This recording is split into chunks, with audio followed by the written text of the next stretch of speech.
সারা বাড়ি তন্ন তন্ন করে খুঁজেও মাকে পাচ্ছিলেন না ছেলে সাদ ইবনে আজিজ। পরে মায়ের হাত বাঁধা রক্তাক্ত মরদেহ পাওয়া যায় ডিপ ফ্রিজের ভেতরে। রোববার বিকালে বগুড়ার দুপচাচিয়ার জয়পুরপাড়া এলাকায় একটি ফ্ল্যাটে ঘটে এই নৃশংস ঘটনা।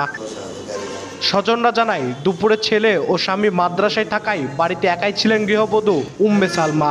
ছেলে বাসায় ফিরে শোবার ঘরের আলমারি ভাঙা অবস্থায় দেখতে পান। এলোমেলো অবস্থায় পড়েছিল জামা কাপড়। বাসায় তার মাকে না পেয়ে পরিবারের সদস্যদের জানান তিনি।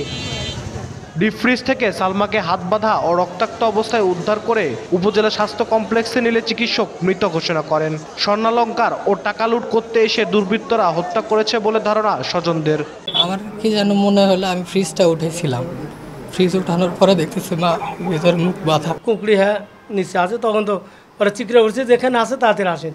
তো আমরা মুরগি বোধহয় জীবিত আছে, আমরা খুব কষ্ট করে তারা বের করে ধরে নিয়ে আমরা হাসপাতালে নিয়ে গেছি। আলমারি যদি খুলতে পারেন, আলমারি থেকে স্বর্ণদানা ছিল সেটা আছে আর মারা নিশ্চিত করা ভিতরে ফ্রিজের মতন ভিতরে রাখছে আর যে বা যারাই করুক না কেন, এটা আইনের আয়তায় নিয়ে আসে তাদের শাস্তিমূলক ব্যবস্থা করা।